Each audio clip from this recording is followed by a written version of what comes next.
इस चैप्टर में मैं कवर करूंगा कंजंक्शन। कंजंक्शन बोलते हैं संयोजक को। संयोजक मतलब कोई भी ऐसा शब्द जो सेंटेंस को ज्वाइन करता है। मान लीजिए ये एक सेंटेंस है, ये दूसरा सेंटेंस है, दो अलग अलग सेंटेंस हैं, दोनों इंडिपेंडेंट हैं। अगर मैं दोनों को जोड़ दूंगा तो बन जाएगा कंजंक्शन। सबसे पहले देखते हैं कंजंक्शन का काम क्या है। कंजंक्शन कोई भी ऐसा शब्द है जो सेंटेंसेस को जोड़ता है, जैसे एंड और बट। मान लीजिए मैं बोलता हूं कि मैं वेजिटेरियन हूं, सो आई एम वेजिटेरियन। अगर मैं बोलता हूं मेरा भाई वेजिटेरियन है, यानी माई ब्रदर इज वेजिटेरियन, तो मैं दोनों सेंटेंस को ज्वाइन करके क्या लिखूंगा, I and my brother are vegetarians. यानी इसमें एंड शब्द क्या हो गया, कंजंक्शन, क्योंकि इसने दो सेंटेंसेस को जोड़ने में मेरी मदद की। अब एक एक करके सारे कंजंक्शन पे नजर डालते हैं। सबसे पहला कंजंक्शन है एंड। तो जैसा मैंने बताया, कोई भी दो सेंटेंस आप एंड से ज्वाइन कर सकते हो अगर दोनों एक ही तरह की बात करते हैं। इसमें आपको यह याद रखना है, एंड में एक ही तरह की बात करते हैं, यह आपको याद रखना है। अगर दोनों अलग अलग तरह की बात करते हैं तो आप एंड से ज्वाइन नहीं कर सकते। फॉर एग्जाम्पल, मैं टायर्ड हूं, मैं हंग्री हूं, ये दो अलग अलग सेंटेंस हैं। इनको जोड़ के क्या लिखेंगे, I am tired and hungry, तो एंड हो गया कंजंक्शन। इस सेंटेंस पे नजर डालिए और बताइए क्या ये सेंटेंस ठीक है। He is poor and happy, वो गरीब है और खुश है। जनरली हम ये एक्सपेक्ट करते हैं कि जो गरीब होगा वो खुश नहीं होगा, यानी ये दोनों एक ही तरह के विचार व्यक्त नहीं कर रहे, इसलिए यहां पे कंजंक्शन एंड नहीं आएगा। या तो आप इसको पुअर को रिच में कन्वर्ट कर सकते हैं, आप बोल सकते हैं he is rich and happy, क्योंकि ये दोनों फिर एक ही तरह के विचार ज्वाइन करेंगे। एंड कंजंक्शन हमेशा सेम तरह के विचार ज्वाइन करता है, ऑपोजिट तरह के विचार ज्वाइन नहीं करता। अब यहां पे दोनों विचार ऑपोजिट हैं। मैं ये एक्सपेक्ट कर रहा हूं कि वो पुअर है तो वो हैप्पी नहीं होगा, तो यहां पे मैं एंड नहीं लगाऊंगा, मैं लगाऊंगा but. He is poor but happy. Conjunction but का हम इस्तेमाल करते हैं ऑपोजिट आइडियाज जोड़ने के लिए। आपको यह चीज याद रखनी है, अगर मैं सेम तरह की बातें करूंगा, सेम तरह के आइडियाज जोड़ूंगा तो मैं एंड यूज करूंगा, ऑपोजिट तरह के आइडियाज जोड़ूंगा तो बट यूज करूंगा। फॉर एग्जाम्पल, आप इन दोनों सेंटेंसेस को देखिए। आई लुक्ड एवरीवेयर, यानी मैंने हर जगह खोजा। दूसरा सेंटेंस है I could not find my book, मुझे किताब नहीं मिली। मैंने हर जगह खोजा लेकिन मुझे किताब नहीं मिली। अब मिली या नहीं मिली, अगर मुझे मिल जाती तो मैं इनको जोड़ता एंड से, क्योंकि सेम तरह की बातें हो रही हैं। यानी I looked everywhere and I found the book, लेकिन मुझे नहीं मिली, यानी दोनों ऑपोजिट बातें हो रही हैं। मैंने ढूंढा तो बहुत लेकिन मुझे नहीं मिली, इसलिए मैं इन सेंटेंसेस को जोड़ूंगा बट से। सो ये सेंटेंस फाइनली हो जाएगा I looked everywhere but I could not find the book. और अगर मिल जाती तो मैं क्या बोलता, I looked everywhere and I found the book. इसी तरह से ये सेंटेंस देखिए, he is small he is strong, वो छोटा है वो मजबूत है। अब वो छोटा है तो मैं ये एक्सपेक्ट करूंगा कि वो मजबूत नहीं है, लेकिन वो मजबूत है, तो मैं लेकिन जोड़ूंगा, और लेकिन को अंग्रेजी में बोलते हैं बट। तो जब मैं इसको जोड़ूंगा तो ये सेंटेंस हो जाएगा he is small but strong. अगर मान लीजिए वो बहुत ही लंबा होता तो मैं क्या बोलता, he is tall and strong, क्योंकि अगर वो टॉल है तो मैं एक्सपेक्ट करता हूं कि वो स्ट्रांग भी होगा। यानी जब दो सेम तरह के आइडियाज को जोड़ते हैं तो हम एंड का इस्तेमाल करते हैं, और ऑपोजिट जोड़ते हैं तो बट का इस्तेमाल करते हैं। अब एक और एग्जांपल, इसमें भी बट से जोड़ा है मैंने मांगा था घर लेकिन मुझे मिल गया माउस।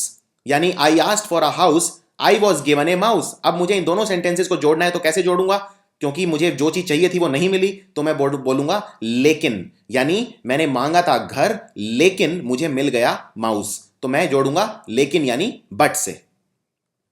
अगला कंजंक्शन है और एक बहुत इंपॉर्टेंट कंजंक्शन है सेंटेंस करेक्शन के लिए। और का मतलब होता है या, हिंदी में इसको बोलते हैं या।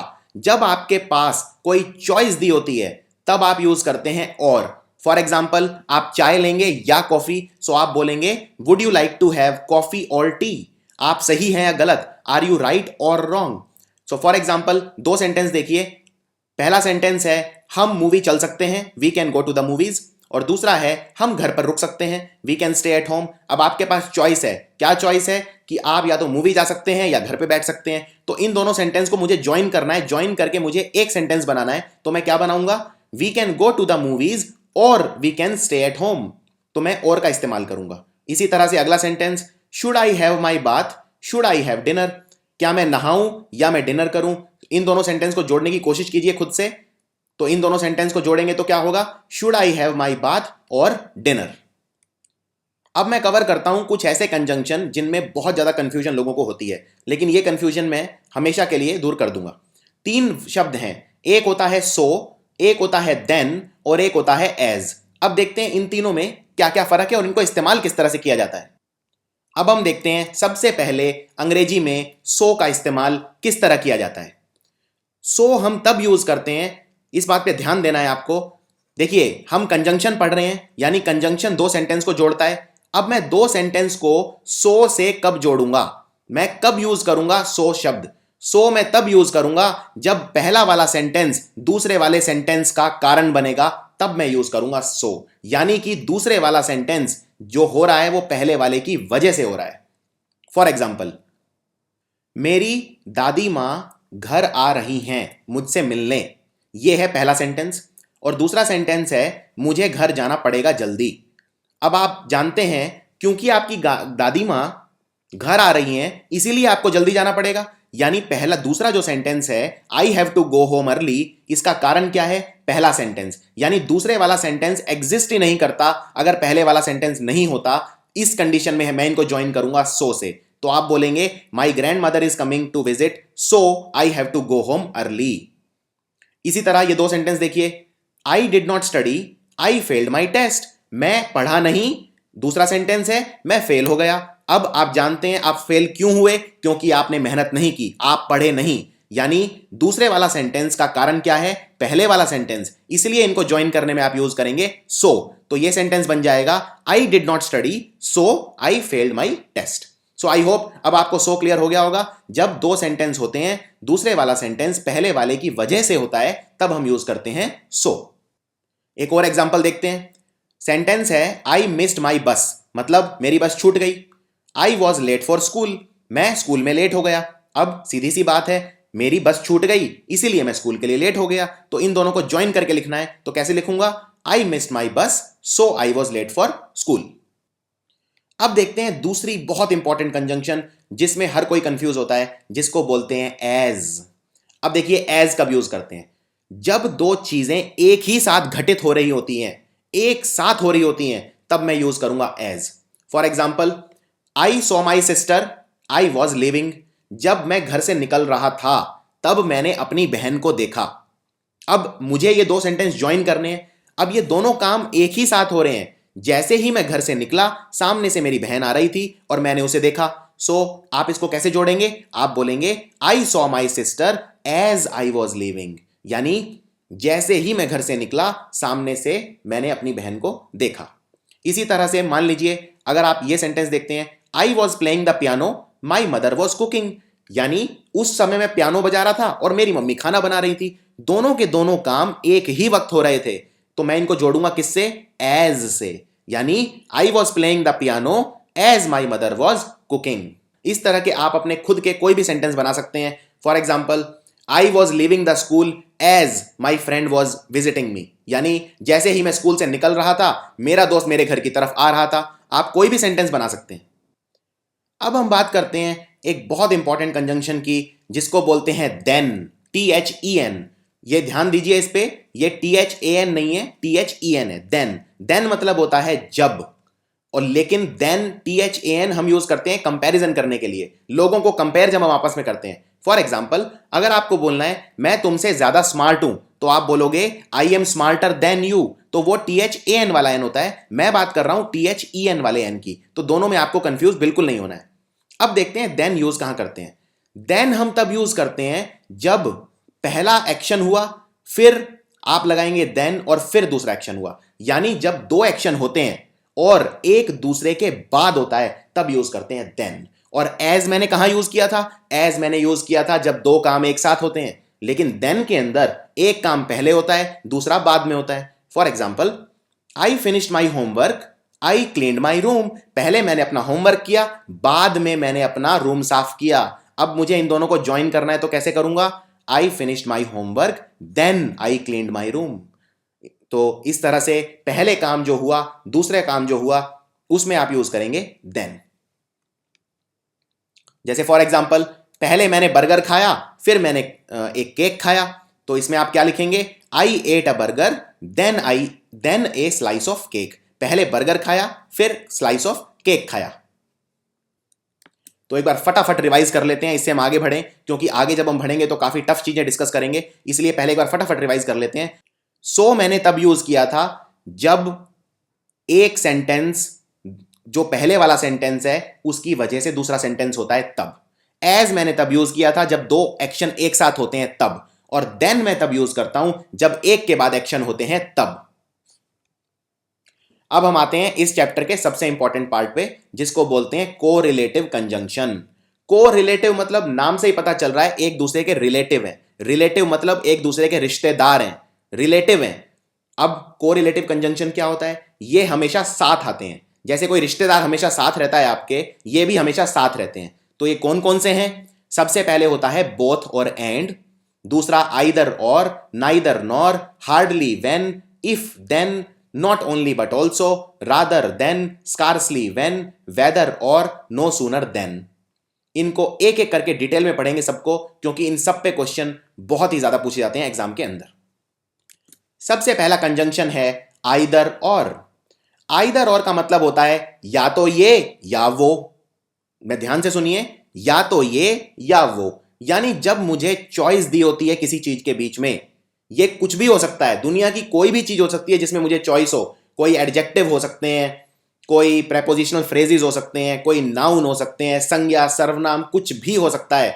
जब सिमिलर चीजें ज्वाइन करता हूं तो मैं यूज करता हूं आइदर और। फॉर एग्जाम्पल, अब ये सेंटेंस को ध्यान से देखिए। एक व्यक्ति या तो खूबसूरत हो सकता है या बदसूरत हो सकता है, तो मैं क्या बोलूंगा, a person can be either pretty और अगली। क्योंकि इसमें चॉइस किसके बीच में है, प्रेटी या अगली, खूबसूरत या बदसूरत, तो मैं यूज करूंगा आइदर और। इसी तरह से या तो हम घर में मिल सकते हैं या कॉफी शॉप में मिल सकते हैं, सो मैं यूज करूंगा I will see you either at home और इन द कॉफी शॉप।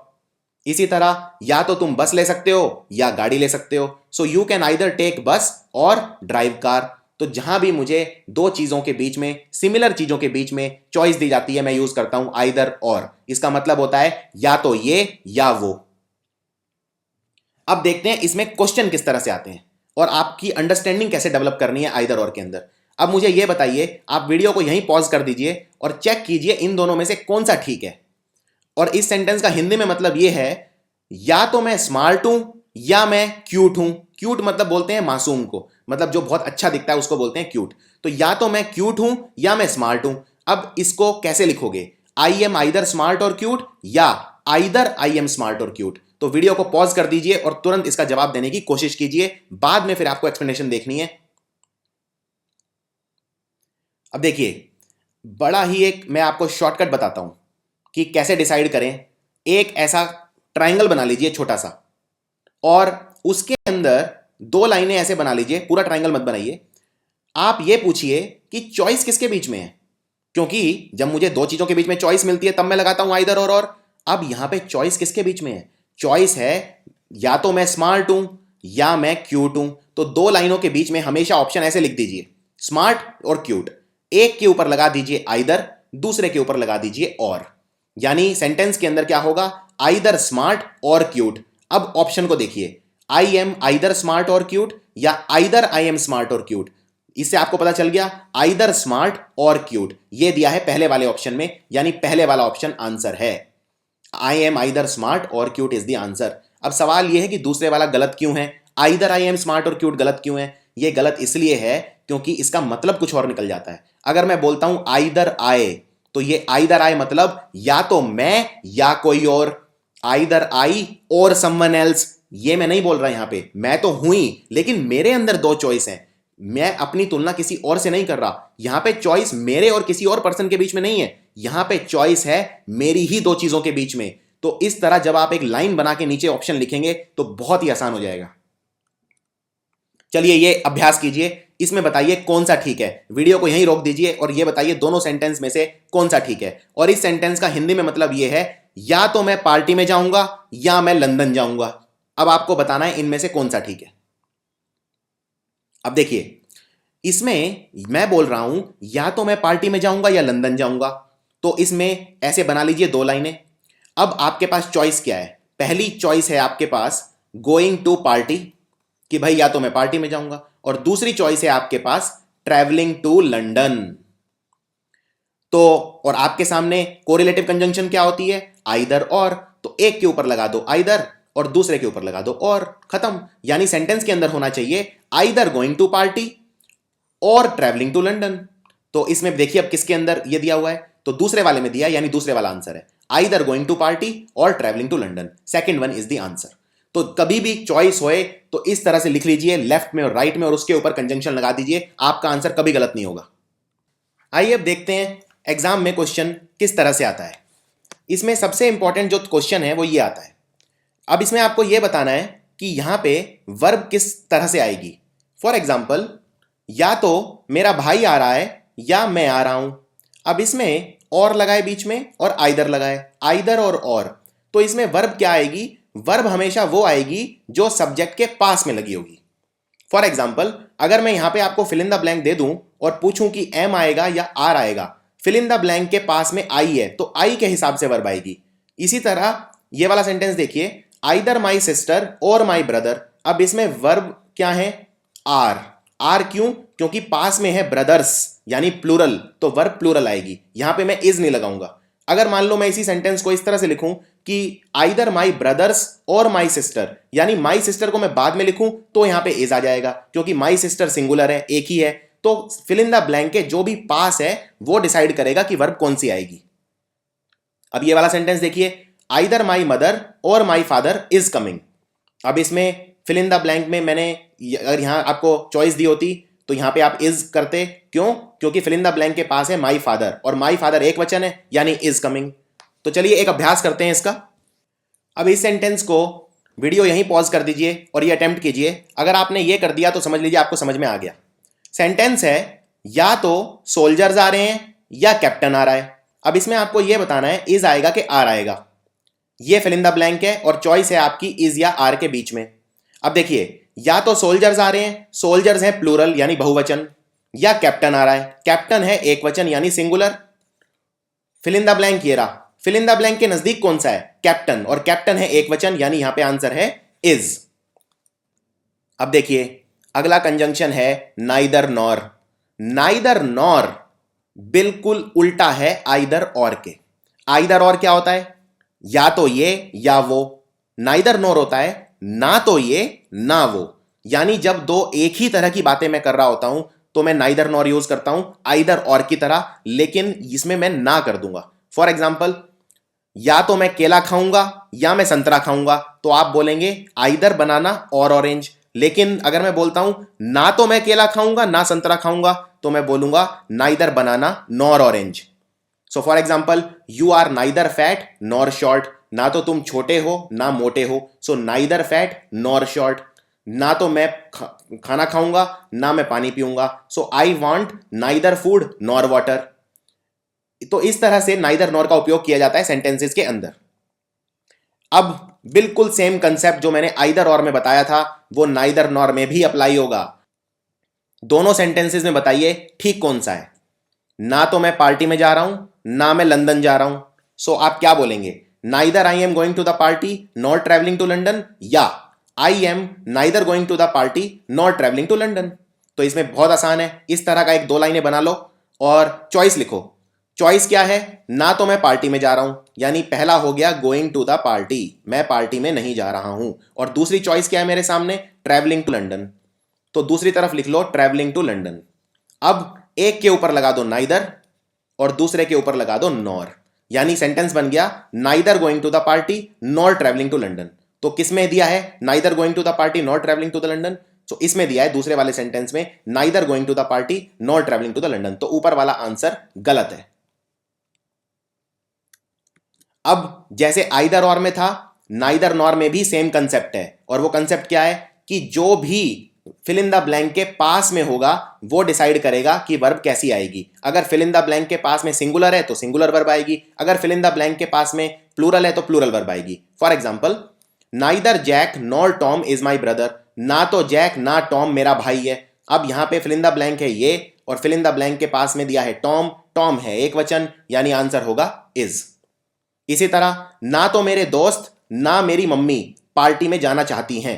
अब यहां पे यहां पे देखिए वर्ब क्या है, वांट्स। वांट्स क्यों है? क्योंकि यहां पे वांट्स के बाजू में है मदर, और मदर है सिंगुलर, इसलिए वर्ब भी लगाई है सिंगुलर। अगर मैं इसको उल्टा करके लिखूं, मान लो मैं बोलूं कि ना तो मेरी मदर ना मेरे फ्रेंड्स, तो यहां पे बाद में फ्रेंड्स आ जाएगा, यानी वर्ब किसके हिसाब से आएगी? फ्रेंड्स के हिसाब से आएगी, यानी यहां पे वांट्स नहीं होगा, फिर तब होगा वांट, क्योंकि वांट एक प्लूरल वर्ब है। इसी तरह से ना तो वो आ रहा है ना उसके दोस्त आ रहे हैं। अब यहां पे बाद में क्या लिखा है? उसके दोस्त, और उसके दोस्त है बहुवचन, इसलिए वर्ब भी लगी है आर ना कि इज, तो वर्ब भी बहुवचन लगी है। यानी वर्ब किसके हिसाब से लगेगी? जो बाद में आएगा या जो बिल्कुल फिल इन द ब्लैंक के पास में आएगा, जहां पे वर्ब लगनी है वो डिसाइड करेगा। तो यहां पे आर के बाजू में हिज फ्रेंड्स है, यानी हिज फ्रेंड डिसाइड करेंगे कि यहां पे आर आएगा। तो वर्ब की चॉइस जब हमें करनी होती है तो ये हमेशा याद रखना होता है। दूसरा एक और इंपॉर्टेंट रूल, जब भी हम दो वर्ब को या वर्ब फ्रेजेस को जोड़ते हैं तो हेल्पिंग वर्ब दोबारा लगाने की जरूरत नहीं पड़ती नाइदर नॉर के बाद। फॉर एग्जाम्पल अब ये सेंटेंस देखो, ना तो मैंने अपना होमवर्क फिनिश करा है ना मैंने टीवी देखा है। अब मैं बोल रहा हूं मैंने अपना होमवर्क भी फिनिश नहीं करा है और टीवी भी नहीं देखा है, यानी ये दो सेंटेंस को मैंने ज्वाइन कर दिया। पहला सेंटेंस क्या था? मैंने अपना होमवर्क फिनिश नहीं किया है, और दूसरा सेंटेंस क्या था? मैंने टीवी नहीं देखा है, और दोनों को मैंने ज्वाइन करके क्या कर दिया? ना तो मैंने अपना होमवर्क फिनिश किया है ना मैंने टीवी देखा है। So I have neither finished my homework nor watch TV. अब इसमें ध्यान देने वाली बात यह है, I have neither finished my homework, बिल्कुल ठीक है, मैंने अपना होमवर्क फिनिश नहीं किया है, लेकिन इसमें मैंने दोबारा हैव नहीं लगाया। क्यों? क्योंकि हैव एक बार लगाना काफी है। हैव यहां पे हेल्पिंग वर्ब है, और हेल्पिंग वर्ब एक ही बार काफी होती है, इसलिए मैंने यहां पे दो बार नहीं लगाई है। So I have neither finished my homework, nor के बाद यहां दोबारा आई हैव वॉच टीवी लिखने की जरूरत नहीं है, तो ऑक्सिलरी वर्ब एक ही बार यूज करते हैं, नॉर के बाद दोबारा से नहीं लिखते हैं। फॉर एग्जाम्पल अब यहां पे देखिए, ना तो वो बास्केटबॉल खेलता है ना वो स्विमिंग करता है, तो he is neither playing basketball nor swimming. यहां पे मुझे ये लिखने की जरूरत नहीं है he is neither playing basketball nor he is swimming, क्योंकि दोबारा ही इज लिखने की जरूरत नहीं है, एक बार ही इज लिख दिया काफी है, एक बार हेल्पिंग वर्ब आ गई काफी है। अगला और बहुत इंपॉर्टेंट कंजंक्शन है नॉट ओनली बट ऑल्सो। अब देखिए नॉट ओनली का बट ऑल्सो का मतलब क्या होता है? नॉट ओनली बट ऑल्सो का मतलब यह होता है ना सिर्फ ये बल्कि वो भी।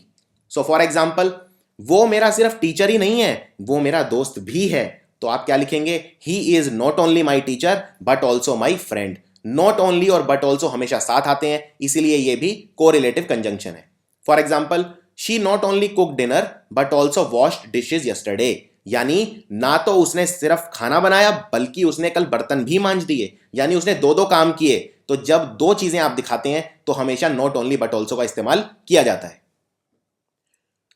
अब either or, neither nor, not only but also, तीनों में एक रूल बिल्कुल कॉमन है और वो सेम है कि जो भी वर्ब होगी उसके पास वाले के हिसाब से वर्ब लगेगी। जैसे यहां पे मान लो अगर मैं आपको एक फिल इन द ब्लैंक दे दूं और वर्ब हटा दूं और पूछूं यहां पे इज आएगा कि आर आएगा, तो यहां पे सेंटेंस है ना सिर्फ टीचर बल्कि बच्चे भी खेल रहे हैं, तो यहां पे टीचर तो सिंगुलर है, बच्चे प्लूरल है, तो वर्ब किसके हिसाब से लगाओगे? सिंगुलर के हिसाब से लगाओगे कि प्लूरल के हिसाब से लगाओगे? अब यहां पे टीचर है सिंगुलर, स्टूडेंट्स है प्लूरल, और यहां पे वर्ब आपको बताना है कौन सी लगेगी, तो स्टूडेंट्स के हिसाब से लगेगी कि टीचर के हिसाब से लगेगी? फिल इन द ब्लैंक के नजदीक कौन है? स्टूडेंट्स, और स्टूडेंट है बहुवचन, स्टूडेंट्स है क्योंकि, तो वर्ब लगेगी प्लूरल यानी आर लगेगा।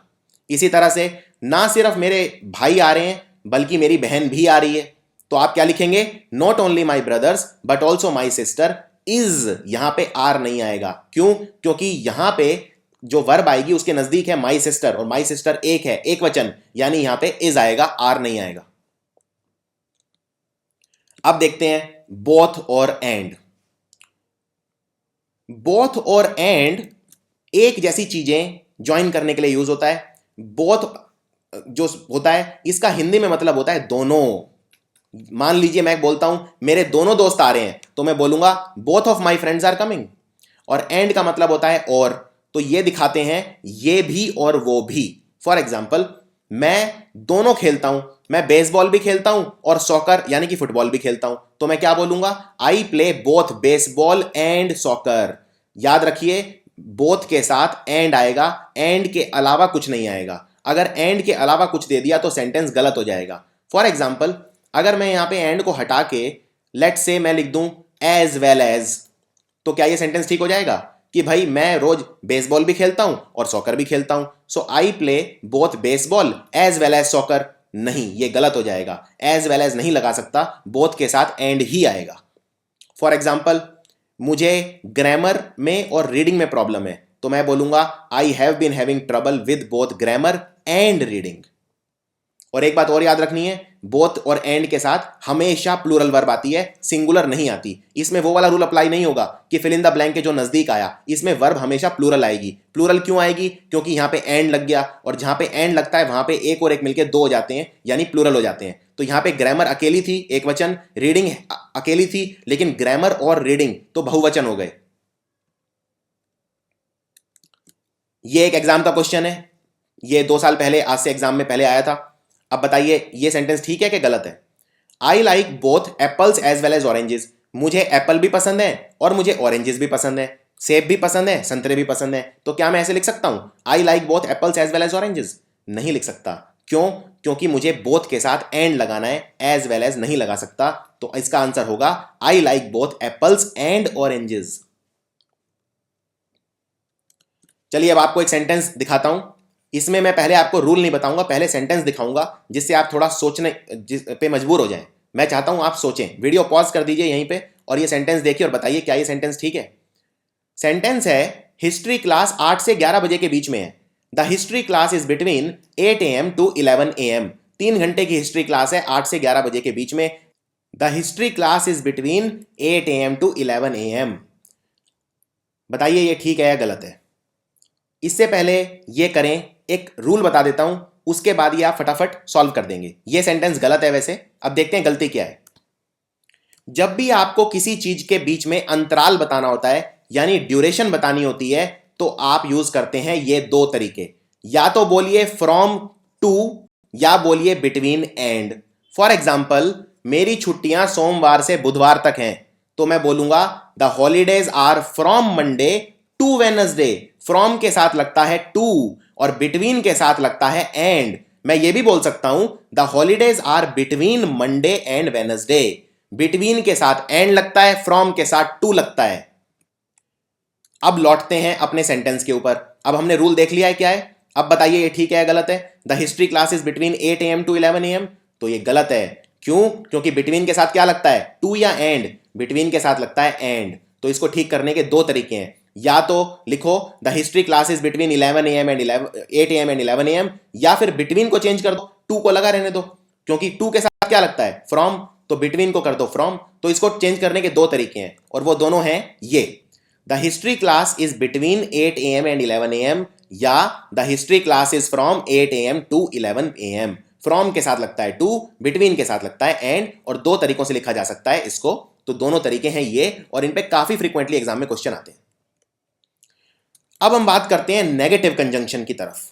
तो 2 तरह के कंजंक्शन होते हैं, एक पॉजिटिव कंजंक्शन, एक नेगेटिव कंजंक्शन। और इनको अच्छे से समझ लीजिए, क्योंकि अगर ये कंजंक्शन अच्छे से समझ में नहीं आए तो बाद में सेंटेंस रीअरेंजमेंट यानी पैरा जंबल अच्छे से समझ में नहीं आएगा। क्योंकि पैरा जंबल के अंदर अगर ग्रामर के कंसेप्ट क्लियर नहीं है तो समझना बहुत मुश्किल है। नेगेटिव कंजंक्शन हम यूज करते हैं जब अनएक्सपेक्टेड रिजल्ट आता है। अनएक्सपेक्टेड मतलब जिस रिजल्ट को कोई भी एक्सपेक्ट नहीं कर रहा था, अनप्रिडिक्टेबल एकदम, तब हम यूज करते हैं नेगेटिव कंजंक्शन।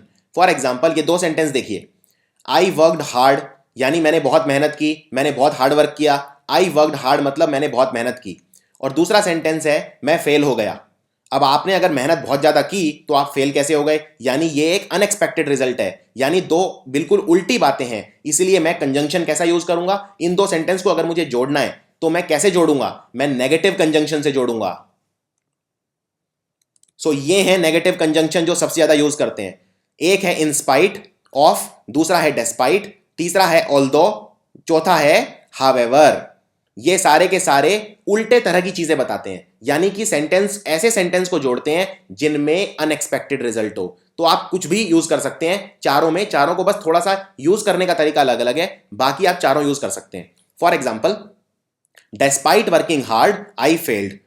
हार्ड वर्क करने के बावजूद, डेस्पाइट का मतलब होता है बावजूद, इन स्पाइट ऑफ का मतलब भी होता है बावजूद। So in spite of working hard I failed.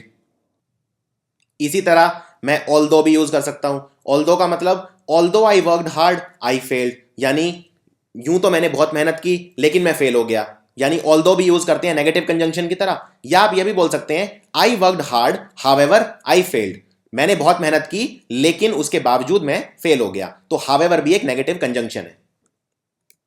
So negative conjunction के कुछ और एग्जांपल देखते हैं।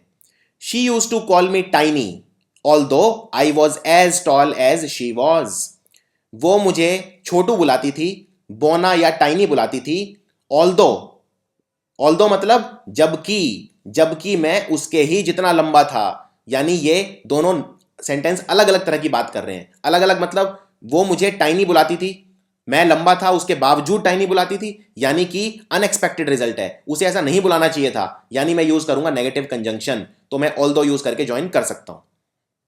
इसी तरह से there 3 more nuclear stations were built despite या in spite of wide spread opposition, इतना ज्यादा ऑपोजिशन हुआ उसके बावजूद 3 नए न्यूक्लियर स्टेशन बन गए, बावजूद यानी डेस्पाइट या इन स्पाइट ऑफ।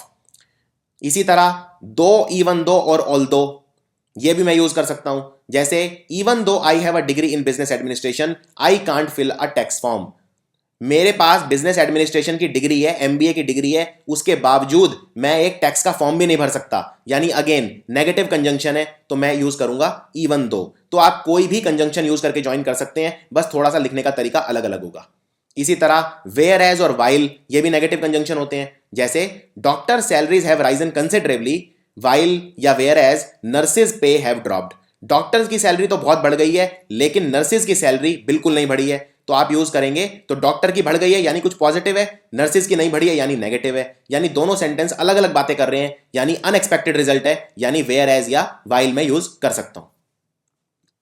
इसी तरह 2 नेगेटिव कंजंक्शन और हैं, हावेवर हम देख ही चुके हैं। हावेवर हम कब यूज करते हैं, अगेन दोनों जब चीजें अलग अलग हैं। For example prices have been rising it is unlikely however that this increase is going to continue for long, price बढ़ रहे हैं लगातार लेकिन यह कहना मुश्किल है कि ऐसा कब तक चलेगा, तो यहां पे मैं हावेवर लगा सकता हूं, दोनों ऑपोजिट अनएक्सपेक्टेड रिजल्ट हैं। इसी तरह से नेवरदलेस, नेवरदलेस का भी यही मतलब होता है कि जब दो सेंटेंसेस में ऑपोजिट तरह की बात होती है, unexpected result. For example it is a growing competition, यानी कॉम्पिटिशन बहुत ज्यादा है, nevertheless thousands of runners take part every year, उसके बावजूद, यानी कि कंपटीशन की परवाह कोई नहीं कर रहा, हजारों रनर हर साल दौड़ते हैं उसके बावजूद, यानी नेवरदलेस। तो नेवरदलेस का मतलब भी होता है बावजूद, डेस्पाइट का मतलब भी होता है बावजूद, और इन स्पाइट ऑफ का मतलब भी होता है बावजूद। अब बात करते हैं पॉजिटिव कंजंक्शन की, यह बिल्कुल उसका उल्टा है, यानी पॉजिटिव कंजंक्शन के अंदर एक्सपेक्टेड रिजल्ट आएगा जो हर कोई एक्सपेक्ट कर रहा था, यह बिल्कुल नेगेटिव कंजंक्शन का उल्टा है। फॉर एग्जाम्पल ये 2 सेंटेंस देखिए, मैंने मेहनत बहुत की आई वर्कड हार्ड, और दूसरा सेंटेंस है मैं क्लास में टॉप कर गया, मैं नंबर 1 आया, तो ये एक्सपेक्टेड है, अगर आप इतनी मेहनत करेंगे तो क्लास में टॉप आएंगे ही। यानी अब इन दोनों सेंटेंस को ज्वाइन करने के लिए मैं कौन कौन से कंजंक्शन यूज कर सकता हूं, देखते हैं। सबसे पहले मैं यूज करूंगा सो हम देख चुके हैं, सो हम कब यूज करते हैं, जब दूसरे वाली चीज पहले वाले की वजह से हो रही होती है, तब हम यूज करते हैं सो। तो यहां पे मैं टॉप क्यों किया, क्योंकि मैंने मेहनत की, सो आप बोलेंगे I worked hard so I top the class, I worked hard therefore I top the class, तो सो की जगह देयरफॉर भी यूज कर सकते हैं। I top the class as I had worked hard, मैंने क्लास में टॉप किया क्योंकि मैंने बहुत मेहनत की, तो आप यहां पे एज लगा सकते हैं, यहां पे आप बिकॉज भी लगा सकते हैं, because I had worked hard. लेकिन अगर आपको बोलना है मैंने मेहनत बहुत की लेकिन मैं फेल हो गया, तो यानी अनएक्सपेक्टेड रिजल्ट, तो आप क्या लगाएंगे, however I worked hard however I failed. However यहां पे नेगेटिव कंजंक्शन है, पॉजिटिव कंजंक्शन नहीं है। अब हम बात करते हैं एक और बहुत इंपॉर्टेंट कंसेप्ट की तरफ, जिसको बोलते हैं सो और दैट। ये कोरिलेटिव कंजंक्शन है, हमेशा साथ आते हैं। फॉर एग्जाम्पल आपको बताना है क्या ये सेंटेंस ठीक है, मेरे को बोलना है मैं बहुत स्मार्ट हूं, आई एम सो स्मार्ट, क्या ये ठीक है, ये सेंटेंस गलत है। क्यों गलत है, क्योंकि सो के साथ हमेशा दैट आता है, तो मैं क्या बोलूंगा, I am so smart that I don't even need to study, मैं इतना स्मार्ट हूं कि मुझे पढ़ने की भी जरूरत नहीं है। सो के साथ हमेशा दैट लगा के सेंटेंस को पूरा करना है, सो का मतलब होता है इतना। अब आप ये यहीं पे सेंटेंस खत्म नहीं कर सकते कि मैं इतना स्मार्ट हूं। अगर आप बोल रहे हैं कि मैं इतना स्मार्ट हूं तो फिर आपको यह भी तो बताना पड़ेगा कि आप कितने स्मार्ट हो। तो इसलिए सेंटेंस में सो के साथ, इतना के साथ कितना यानी दैट भी आएगा। मैं इतना स्मार्ट हूं कि, तो यहां पे दैट का मतलब है कि मुझे पढ़ने की भी जरूरत नहीं है। तो सो के साथ हमेशा लगेगा दैट। इस बात का आपको ध्यान रखना है। अब बात करते हैं अगले कंजंक्शन की तरफ, पेयर, कोरिलेटिव कंजंक्शन, वेदर और। इसमें आपको यह याद रखना है, अगर और आएगा तो वेदर ही आएगा, लेकिन वेदर अकेले भी आ सकता है। मैं रिपीट करता हूं, वेदर और वैसे तो एक साथ आते हैं, लेकिन रूल यह है कि अगर और आएगा तो वेदर आएगा ही आएगा, और अगर वेदर आएगा तो जरूरी नहीं है और आए या ना आए, लेकिन जनरली वेदर और एक साथ ही आते हैं। और वेदर और कहां आते हैं? वेदर और वहां आते हैं जहां मेरे पास में कोई चॉइस होती है। फॉर एग्जाम्पल, मेरे पास चॉइस है कि मेरे पास दो रोड हैं, एक रोड ये है और दूसरा रोड ये है। मैं रोड ए लूं या रोड बी लूं, तो आप बोलेंगे it is my choice whether I take road A or road B. तो यहां पे वेदर और एक साथ आए हैं, इसका मतलब मेरी चॉइस है वेदर, या तो मैं रोड ए लूंगा या बी लूंगा। और अगर आपको याद हो, कंजंक्शन में ये चॉइस और जगह पे भी आती है, जैसे आइदर और आइदर और में भी मैं ये यूज कर सकता हूं, जैसे either I should take road A or road B. जहां जहां वेदर आता है वहां वहां इफ भी आ सकता है। जैसे मैंने उससे पूछा कि क्या वो पार्टी में आ रही है, I asked her if she was coming to the party, भी ठीक है। I asked her whether she was coming to the party, भी ठीक है। दोनों ठीक है, वेदर भी आ सकता है, इफ भी आ सकता है। अब ये सेंटेंस बताइए, इसमें क्या आएगा? आई आस्क्ड हर कि क्या वो पार्टी में आ रही है या नहीं। आई आस्क्ड हर इफ या whether she was coming to the party और नॉट। अब यहां पे लेकिन थोड़ा सा मामला पलट जाएगा, थोड़ा सा डिफरेंट केस है ये। क्यों? पिछले और इस सेंटेंस में फर्क क्या है? इसके अंदर लग गया और नॉट, और के साथ आता है वेदर, क्योंकि वेदर और साथ आते हैं, यानी यहां पे इफ और वेदर दोनों नहीं आ सकते, यहां पे सिर्फ वेदर आएगा क्योंकि सेंटेंस के अंदर और आ गया है। आइए अब कुछ कॉमन एरर्स पे नजर डालते हैं कंजंक्शन में, जिन पे बहुत फ्रीक्वेंटली क्वेश्चन पूछे जाते हैं। सबसे पहला कंजंक्शन है अनलेस। अनलेस का मतलब होता है कोई कंडीशन दिखाना, कोई शर्त रखना।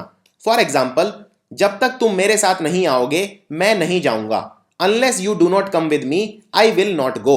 यानी यहां पे उसने एक शर्त रख दी है कि अनलेस, जब तक तुम मेरे साथ नहीं आओगे तब तक मैं नहीं जाऊंगा। Unless you do not come with me I will not go. क्या ये सेंटेंस ठीक है या ये गलत है, ये आपको बताना है। वीडियो को यहीं रोक दीजिए और इसको ध्यान से देखिए सेंटेंस को, और बताइए ये ठीक है या गलत है। देखिए, अनलेस दिखाता है कोई शर्त, कोई कंडीशन। अनलेस के साथ कभी भी नॉट नहीं आता, ये आपको याद रखना है। तो सेंटेंस क्या हो जाएगा? Unless you come with me I will not go. मैं यहां पे ये नहीं बोलूंगा unless you do not come with me, क्योंकि अनलेस का मतलब ही होता है नॉट। अनलेस के अंदर नॉट इनबिल्ट होता है, अंदर निर्धारित होता है इसमें, इसलिए अलग से नॉट लगाने की जरूरत नहीं पड़ती। तो सेंटेंस होगा unless you come with me I will not go. अब एक और शब्द है जो शर्त लगाता है, शर्त, और वो है इफ। इफ का मतलब होता है यदि, हिंदी में बोलते हैं इफ को यदि। अब मैं इस सेंटेंस को ऐसे भी तो लिख सकता हूं, यदि तुम मेरे साथ नहीं आओगे तो मैं नहीं जाऊंगा। यानी अनलेस की बजाय मैं इफ भी लगा सकता हूं, बस फर्क सिर्फ इतना आ जाएगा, इफ के साथ नॉट आएगा, क्योंकि इफ के अंदर नॉट इनबिल्ट यानी अंदर बना हुआ नहीं होता है। तो आप बोलोगे if you do not come with me I will not go. लेकिन अगर आप मान लीजिए यहां इफ की बजाय अनलेस लिखते हो, तो फिर आप डू नॉट नहीं लिखोगे, क्योंकि अनलेस के साथ नॉट नहीं आता। बस यही फर्क है इफ और अनलेस में, बाकी बिल्कुल सेम है। सो सेंटेंस हो जाएंगे unless you come with me I will not go, जब तक तुम मेरे साथ नहीं आओगे मैं नहीं जाऊंगा, या फिर if you do not come with me I will not go, यदि तुम मेरे साथ नहीं जाओगे तो मैं नहीं जाऊंगा। दोनों का मतलब एक है, लिखने का तरीका अलग अलग है। अगला शब्द होता है अनटिल। अनटिल और अनलेस में क्या फर्क है? अनटिल और अनलेस में यह फर्क है, अनटिल दिखाता है टाइम ना कि शर्त, अनलेस दिखाता है शर्त, अनटिल दिखाता है टाइम। फॉर एग्जाम्पल, अब ये वाला सेंटेंस देखिए, इसमें बताइए अनटिल आएगा कि अनलेस आएगा। हम तब तक काम नहीं करेंगे जब तक हमारी शर्तें मान नहीं ली जाती। अब यहां मैं बोल रहा हूं जब तक, यानी मैं एक टाइम की बात कर रहा हूं। जब तक आप मेरी शर्तें नहीं मानोगे, यानी कोई एक टाइम है, 4 दिन 5 दिन, हो सकता है मैं हड़ताल पर बैठा हूं और मैं कंपनी को बोल रहा हूं कि मेरी शर्तें मान लो मंगलवार तक, वरना मैं काम नहीं करूंगा। यानी यहां टाइम की बात हो रही है, यानी मैं यहां लगाऊंगा until। चलिए थोड़ा और अभ्यास करते हैं। इसमें आपको बताना है कि अनलेस आएगा कि until आएगा। जब तक बत्ती लाल नहीं हो जाती कोई भी गाड़ी नहीं रुकेगी, कोई भी नहीं रुकेगा। यानी यहां पे अब मैं किसकी बात कर रहा हूं? टाइम की बात कर रहा हूं। हो सकता है लाल बत्ती 5 मिनट के बाद लाल हो जाए, 10 मिनट के बाद, 2 घंटे बाद, यानी जब तक बत्ती लाल नहीं हो जाती, जब तक, यानी टाइम की बात हो रही है, तो यहां पे आएगा until। इसी तरह मान लो अगर मैं बोलता हूं कि मैं आज रात तक खेलूंगा, तो मैं बोलूंगा I will play until evening, क्योंकि वहां पे अगेन टाइम की बात हो रही है। अब एक और रूल देखते हैं इंपॉर्टेंट। अगर सेंटेंस में नथिंग एल्स आ जाता है, नथिंग एल्स, तो उसके बाद बट लगता है, देन नहीं लगता है। यह सेंटेंस करेक्शन के अंदर अक्सर पूछा जाता है। फॉर एग्जाम्पल ये सेंटेंस देखिए, this is nothing else than sheer foolishness, और एग्जामिनर कंफ्यूज करने के लिए बट की बजाय देन डाल देता है, तो आपको उसको चेंज करके वापस बट करना है। इस सेंटेंस का मतलब है यह मूर्खता के सिवाय कुछ नहीं है, यानी this is nothing else dash share foolishness, तो नथिंग एल्स के साथ हमेशा बट आता है, देन नहीं आता है। अब यहां पे आप कौन सा कंजंक्शन भरेंगे? ये एक जनरल सवाल है, fill in the blank. Work hard dash you will fail, मेहनत कर लो वरना फेल हो जाओगे। यानी यहां पे मुझे चाहिए वरना, तो वरना के लिए कौन सा कंजंक्शन यूज करता हूं? वरना का मतलब होता है अदरवाइज, अदरवाइज को बोलते हैं वरना। तो work hard otherwise you will fail. इस तरह से फिल इन द ब्लैंक में भी कंजंक्शन पूछे जा सकते हैं एग्जाम के अंदर। अगर मुझे बोलना है तुम यहां से चले जाओ वरना मैं तुम्हें मार डालूंगा, तो आप बोलेंगे please go away otherwise I will kill you. अब एक और रूल देखते हैं, लेस्ट के साथ आता है शुड। जैसे आपने शब्द यूज किया अदरवाइज, अदरवाइज की जगह आप शब्द लेस्ट भी लगा सकते हो, लेकिन लेस्ट के साथ शुड आएगा। फॉर एग्जाम्पल अगर आपको बोलना है मेहनत कर लो वरना फेल हो जाओगे, तो आप बोल सकते हैं work hard otherwise you will fail. लेकिन अदरवाइज की बजाय यहां पे एक शब्द और आ सकता है और वो है लेस्ट, लेकिन लेस्ट के साथ विल नहीं लगेगा, लेस्ट के साथ हमेशा लगता है शुड। लेस्ट एक नेगेटिव वर्ड है और लेस्ट के साथ भी नो, नॉट, नथिंग, नेवर इस तरह के शब्द नहीं आएंगे। फॉर एग्जाम्पल अगर मुझे बोलना है कि मेहनत कर लो वरना फेल हो जाओगे, तो मैं ये नहीं बोलूंगा work hard लेस्ट you should not fail, क्योंकि लेस्ट के अंदर नॉट अंदरूनी है, इनबिल्ट है, यानी दोबारा नॉट लिखने की जरूरत नहीं है। मैं बोलूंगा work hard लेस्ट you should fail. अब बात करते हैं एक बहुत इंपॉर्टेंट कंसेप्ट की, जो ऑलमोस्ट हर साल पूछा जाता है, जिसको बोलते हैं जैसे ही। इसके लिए शब्द होता है as soon as. For example जैसे ही मैं स्टेशन पहुंचा वैसे ही ट्रेन निकल गई, तो इसको मैं बोलूंगा as soon as I reach the station the train left. जैसे ही मैं स्टेशन पहुंचा ट्रेन निकल गई। जैसे ही को लिखने का एक तरीका तो है ये, एज सून एज करके मैं यूज कर सकता हूं, लेकिन इसको यूज करने के और भी तरीके हैं। जैसे सबसे इंपॉर्टेंट तरीका है वो है ये स्कार्सली या हार्डली यूज करके। और रूल है ये, आपको ये रूल याद करना है। ये आसान रूल नहीं है, इसको याद करने में थोड़ा सा आपको समय लगेगा। रूल ये है, 2 तरीकों से मैं हार्डली और स्कार्सली को यूज करता हूं, और दोनों के साथ मैं यूज करता हूं व्हेन। स्कार्सली के साथ भी व्हेन आता है और हार्डली के साथ भी व्हेन आता है, दोनों के साथ व्हेन आता है। ये एक और क्वेश्चन है सेंटेंस करेक्शन में जो पूछा जाता है। हार्डली और स्कार्सली के साथ एग्जामिनर क्या करता है, व्हेन की बजाय कुछ और लिख देता है, जैसे देन लिख देता है THEN, या THAN देन लिख देता है। तो वो आपको कंफ्यूज नहीं होना है, आपको व्हेन ही लगाना है। तो रूल ये है, ये आपको याद करना है, ये उतना आसान नहीं है रूल याद करना। स्कार्सली के साथ या तो आप लगाइए हैड, फिर लगाइए सब्जेक्ट, फिर लगाइए third form of the verb. Third form of the verb क्या होता है? इसको पास्ट पार्टिसिपल बोलते हैं। जैसे ईट, एट, ईटन, तो ईटन हो गया third form of the verb. Go, went, gone, gone हो गया third form of the verb. तो इसमें हार्डली के साथ लगेगा had plus subject plus third form of the verb plus when. तो बिल्कुल सेम है दोनों, दोनों में had plus subject plus third form of the verb plus when.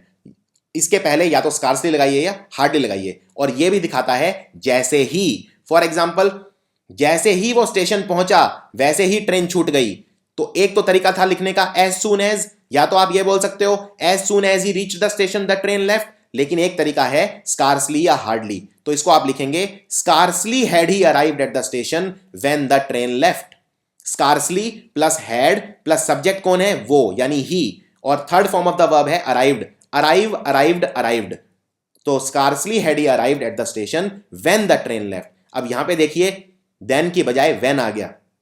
As soon as में क्या लिखा था मैंने, as soon as he reach the station the train left. मैंने देन यूज नहीं किया था, मैंने कुछ भी यूज नहीं किया था, लेकिन स्कार्सली के साथ मुझे व्हेन यूज करना पड़ेगा। इसी तरह कुछ शब्द हैं जिनके साथ मुझे देन यूज करना पड़ेगा, तो आगे देखते हैं वो कौन से शब्द हैं।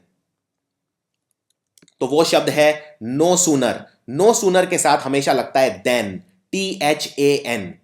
सो रूल ये है, नो सूनर के साथ had plus subject plus third form of the verb plus then, या नो सूनर के साथ did plus subject plus first form of the verb plus then. Did एक ऐसा शब्द होता है जिसके साथ first form of the verb लगता है। ये एक ग्रामर का यूनिवर्सल रूल है। फॉर एग्जाम्पल, अगर आपको बोलना है कि मैंने काम किया, या मान लीजिए आपको बोलना है कि मैंने खत लिखा, तो आप बोलेंगे I did write a letter.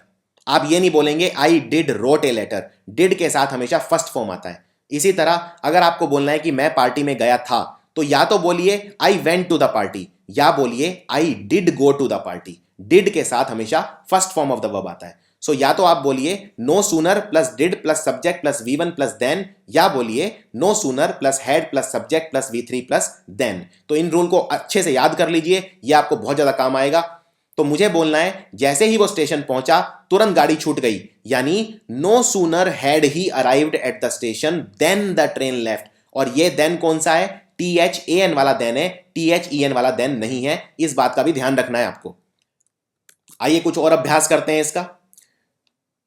Scarcely had I solve one problem when another popped up. यानी जैसे ही मैंने एक प्रॉब्लम सॉल्व की, दूसरी मेरे सामने प्रकट हो गई। तो आप बोलेंगे scarcely had I solve one problem when another popped up. Scarcely के साथ हैड, फिर सब्जेक्ट, फिर third form of the verb. तो ये बिल्कुल आसान है। और स्कार्सली के साथ क्या लगता है, व्हेन। इसी तरह से hardly had I closed my eyes when the telephone wrong. यानी जैसे ही मेरी आंख लगी तुरंत टेलीफोन बज गया। सो आप बोलेंगे hardly had I closed my eyes when. Hardly के साथ भी लगता है व्हेन। तो hardly plus had plus subject plus third form of the verb. तो ये आप रूल इसमें अप्लाई कर सकते हैं, बहुत ही आसान हो जाएगा आपके लिए। इसी तरह लिखने के नो सूनर के साथ भी आप इसको लगा सकते हैं। जैसे ही मैंने अपनी आंखें बंद की टेलीफोन की घंटी बज गई, तो आप नो सूनर के साथ भी लगा सकते हैं। तो दोनों रूल आप लगा सकते हैं। No sooner did I closed my eyes, क्या ये ठीक है? तो ये गलत है। डिड के साथ लगता है first form of the verb, यहां पे मैंने लगा दिया सेकंड या third form of the verb. Closed, close नहीं, आपको लिखना है सिर्फ क्लोज। तो ये हो जाएगा no sooner did I close my eyes then the telephone rang. ये बिल्कुल ठीक है। क्लोज नहीं आएगा, क्लोज आएगा। डिड के साथ हमेशा फर्स्ट फॉर्म लगता है। तो इस तरह से एग्जाम में अक्सर क्वेश्चन पूछे जाते हैं। ये वाला देखिए, no sooner had I close my eyes then the telephone rang. तो ये बिल्कुल ठीक है। नो सूनर के साथ had plus subject plus third form of the verb. Had के साथ हमेशा थर्ड फॉर्म लगता है। इसी तरह से इसको आप ऐसे भी बोल सकते हैं, as soon as I close my eyes the telephone rang. जैसे ही मैंने अपनी आंखें बंद की टेलीफोन बज गया। इसमें ना देन की जरूरत है ना वैन की जरूरत है, क्योंकि एज सुन एज के साथ ना देन आता ना वैन। चलिए ये बताइए, वीडियो को यहीं रोक दीजिए और बताइए ये सेंटेंस ठीक है या गलत है। इसको ध्यान से पढ़िए। जैसे ही मैंने अपनी आंखें बंद की टेलीफोन बज गया। Hardly I had closed my eyes when the telephone rang. तो रूल अप्लाई कीजिए। तो ये सेंटेंस गलत है। हार्डली आई हैड नहीं, हार्डली हैड आई। हार्डली के साथ पहले हैड आता है, फिर सब्जेक्ट आता है। तो आई यहां पे बाद में आएगा, हैड पहले आएगा।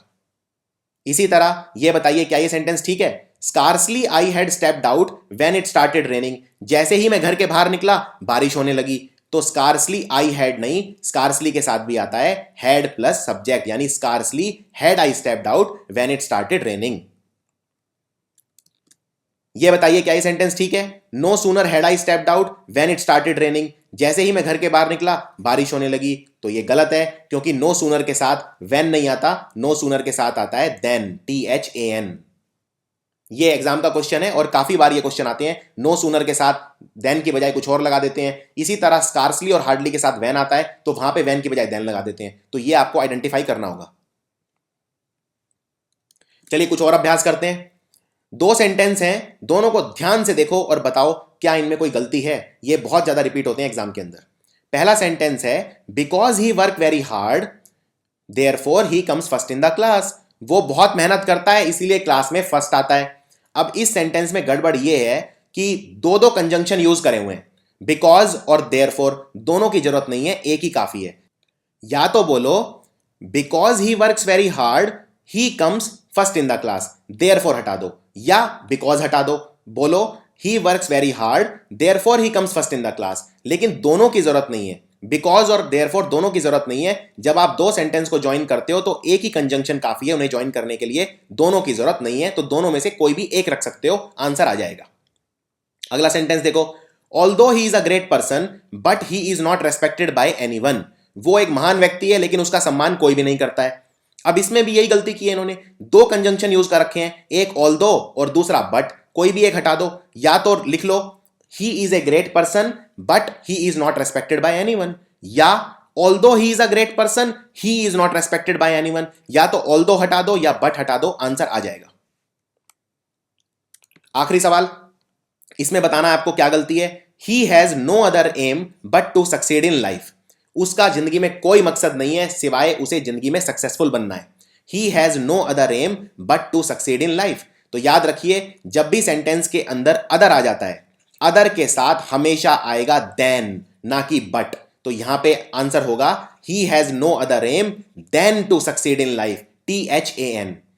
दूसरा sentence, he has no one else to talk to except his wife. उसके पास बात करने के लिए उसकी पत्नी के अलावा कोई भी नहीं है। He has no one else to talk to except his wife। याद रखिए, else के साथ जब भी सेंटेंस में else आ जाता है तो else के साथ हमेशा लगता है but। तो यानी कि यहां पे गलती क्या है, यहां पे लगाया हुआ है except। तो आप बोलेंगे he has no one else to talk to but his wife। This is the answer। अब एक आखिरी सेंटेंस अटेम्प्ट करते हैं आज का। सेंटेंस है मैं भीख मांगने की बजाय मरना पसंद करूंगा। I would rather die but beg. तो इसमें क्या गलती है, रादर एक ऐसा शब्द है जिसके साथ हमेशा देन आता है, बट नहीं आता। तो आप बोलेंगे I would rather die than beg. तो ये है इसका सही आंसर। सो ये था पूरा चैप्टर कंजंक्शन का। इसमें जितने भी पॉसिबल क्वेश्चन हैं, जितने भी पॉसिबल रूल हैं, सारे बहुत ही डिटेल में कवर किए हैं। थोड़ा सा मुश्किल टॉपिक है ये, इसीलिए इससे पहले मैं चाहूंगा ग्रामर के सारे टॉपिक दूसरे देखें, और ये प्रेपोजिशन के बाद आपको ये टॉपिक देखना है। Noun, pronoun, adjective, adverb, preposition, conjunction, इस सीरीज में आपको ये टॉपिक करने हैं। और कंजंक्शन अगर आपका स्ट्रांग हो गया तो आप बहुत ज़्यादा कॉन्फिडेंट फील करेंगे। वीडियो को आराम से, अच्छे से, इत्मीनान से देखना है, नोट्स बनाने हैं, क्वेश्चंस की प्रैक्टिस करनी है, और उसके बाद भी अगर आपको कोई डाउट आता है तो आप मुझे ईमेल कर सकते हैं। Thank you.